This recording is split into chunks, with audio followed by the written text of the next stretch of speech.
Okay, if you clicked on this video, it's because you have a van conversion project in mind.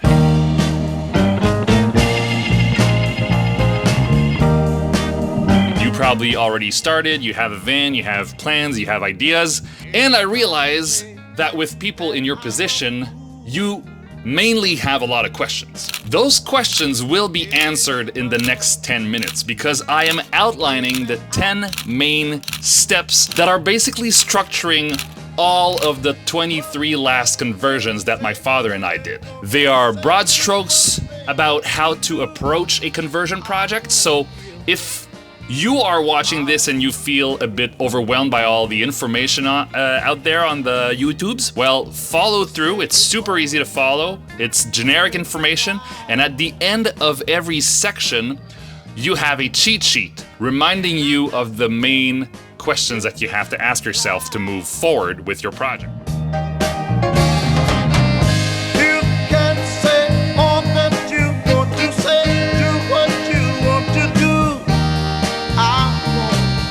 I see a lot of people just jumping in and looking at nice vans and saying, I want to do this, I want to do that. My question is like, great, but what are you going to do with the actual van? Is it a weekender?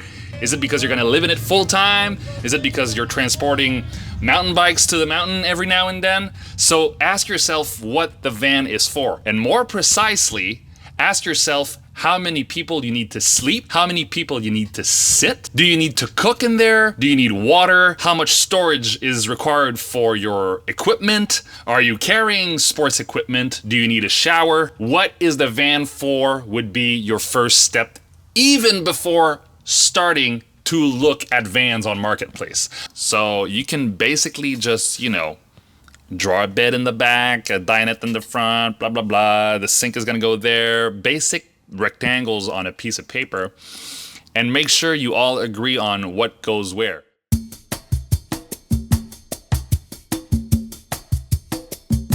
The main thing I would like to underline here in this second step is if you're looking for a used van, you're gonna need someone to check out the van, whether it's full or empty. And if it's full, you're gonna need to inspect quite a lot of things. You need to check who built it, with what kind of expertise, what kind of warranties, what kind of time frame, what kind of techniques. Because I've seen a lot of builds on the roads right now that are quite dangerous. I mean, they're on the verge of exploding because the propane tanks are not properly installed. If you want something new, whether it's an empty cargo or a full decked out camper van, well, you have a lot of options. But what I noticed is the delays for deliveries are still quite long. We're still talking about a few months before you get your camper van. So if you're looking for a camper van in June 2025, a new one, you're gonna have to go with what's in the parking lots already. And usually the parking lots are full of pre-ordered vans for other people. In the window right there, you have my Japanese truck. So if you buy an old truck, you're gonna need, additional inspections, vehicle updates, reparations. Some vehicles are gonna need rust proofing, soundproofing, etc. So when you have your vehicle in your hands and you start cutting holes, etc., before doing anything, make sure your van is in proper working order.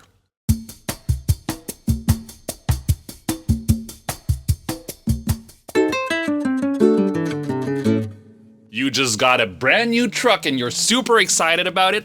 First thing you need to do is cut it. There are operations that you just can't do once you start building the inside, like cutting holes for the fan, cutting holes for the windows, cutting holes for the back windows, cutting holes for the water outlets. First thing you need to do is kind of make sure you're on board with what you decided in the first step, meaning what is the van for, and then deciding on what is the van going to have installed on the outside. Make sure you have your plan outlined, draw it on a piece of paper real quick, say, okay, I want the fan here, I want the water outlets here, blah, blah, blah, blah, blah.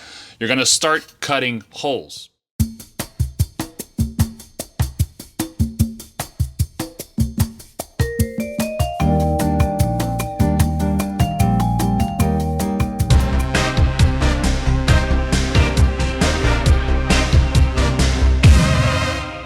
This is always the two pieces that we start with my father, because we have to build on those. The cabinetry goes underneath the ceiling, and all the floor cabinets goes on the ground, on the floor. So we have to start with those, otherwise we just can't build. The way we insulate is very simple. The ceiling is insulated with tinselate sheets, it's bracketed with ply, and then it's covered with our specific ceiling. There's a link on how to make the ceiling right here. And the floor is made with foam panels and plywood and vinyl planks to make it look like wood. So once you have this, and before you install your ceiling, you have to pre-wire your electrical system. Now you're gonna jump off your chair and gonna tell me, well, we don't know what we need as an electrical system. And today I'm sharing a ChatGPT prompt that we use to make sure we are on the right track for the size of our battery system, how you're gonna start wiring everything. So the ChatGPT prompt goes something like this.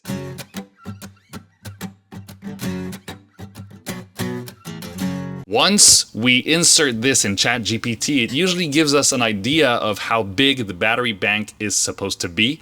And it's even going further without us asking, pushing, items that we could buy to convert 12-volt current into alternative current and to rewire everything according to our power needs. So just do a little test, insert a list following that prompt with the electrical items that you plan on installing or that you plan on using every day. For example, a MacBook, a water pump, a fan, and the machine is going to calculate how big of a draw you have every day, and it's going to give you an idea of how big your battery bank is supposed to be. So this is how it starts. This is how it gets complicated, but you just have to prepare your wires according to where your electrical components are going to be in the van.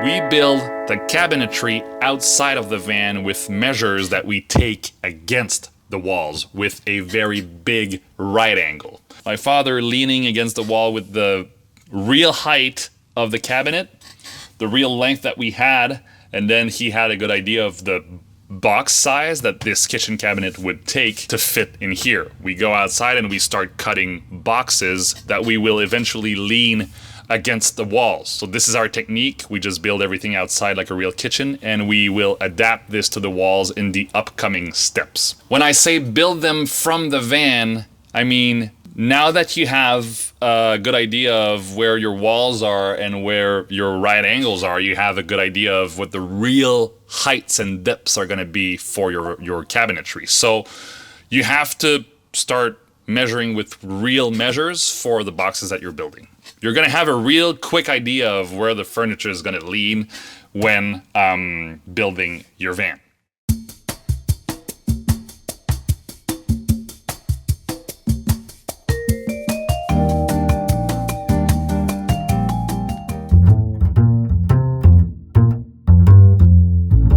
When your cabinets are done, just dry fit them in your van, and it's gonna start looking like an actual conversion.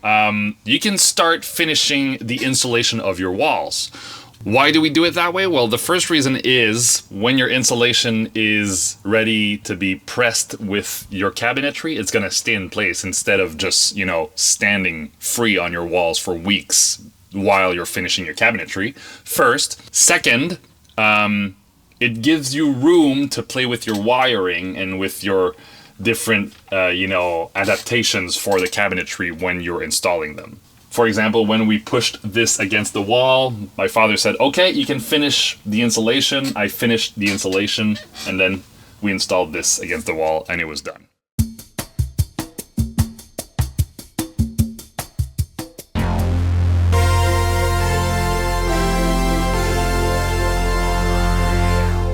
Before securing your cabinetry, make sure you integrate your systems properly. And by systems, I mean, if you have propane, make sure the propane pipes are done correctly. Make sure the water pipes are connected properly. Make sure the electrical is firing up everything that needs to be fired up.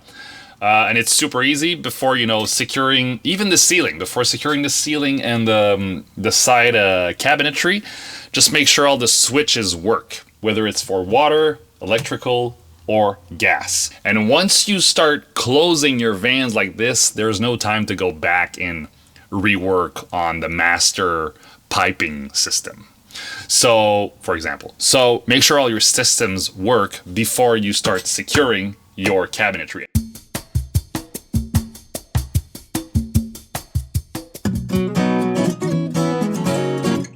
When I say light structures, once all your cabinetry is installed and your systems are running perfectly, you can start working on what I call light structures. And by light structures, I mean all the wood trims above the doors, around the windows, the decorative columns. This here, behind there, is not structural. It's for decoration purposes only, and it covers all the wires. So light structures, the beams are in the light structure segment 2, all the corners in the back, the door covers, the slatted door covers, up and down, back, up and down too. So you can start working on the light structures once everything is installed, because everything is installed. So we are slowly leaning towards aesthetics, easier installations, less critical installations, but very important installations, because this is the big difference between a good looking van, the next few steps, and a bad looking van. So there you go. I forgot a very important secondary structure in this van. The walls are plain maple plywood. However, I say it was easy, it was not, because we wanted the look and feel to look as if it was one piece of wood from a Scandinavian cabin. So we kind of had to make sure it fitted perfectly and properly and leveled with the rest of the van. It was not super easy. So anyways.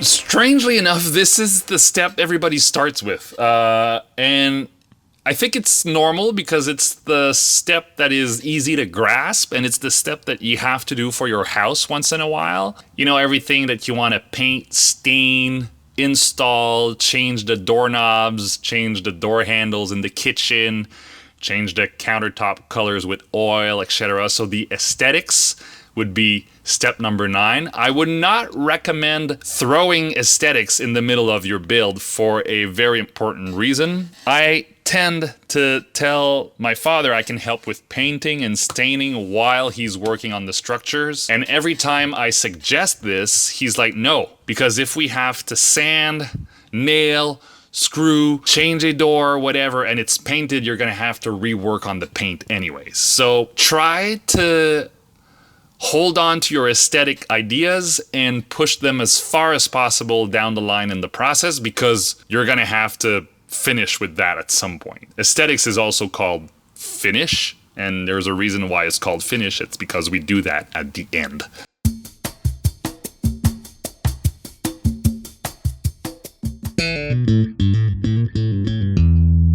Paradoxically, this is one of the steps that people think of first. Oh, I'm gonna throw a blanket there. I'm gonna throw cushions there. I'm gonna put this white. I'm gonna have a little, frame hanging there. I'm gonna have a little macrame in the back. I'm gonna have a little mirror and fake plants and everything. This is one of the first things people think of when they think of a van.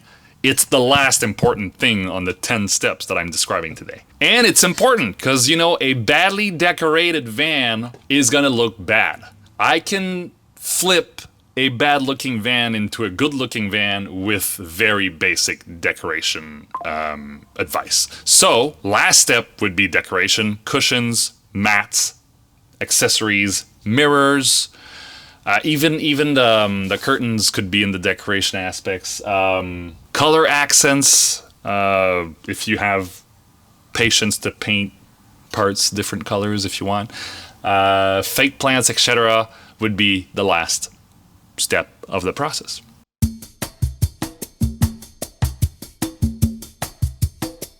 So you have access to the cheat sheet on the link below. It's a download link. You just download it and put it on your iPhone and read it in the shop when you're working on your van. And I'm also available for questions in the comments below. I don't have the perfect recipe. There are, especially this year, there are 25,000 ways to build a camper van today. This is how we do it, and so far so good. We built 23 of them. All of those clients never came back with a problem that we couldn't solve because we know the systems by heart and we build in a way that we can repair stuff quite quickly. I hope you're excited by your project. I hope you're getting the information that you need. I'm available if you have other questions about other parts of the builds. And I'll see you next week for another episode of Vanlife Saga. Vanlife Saga.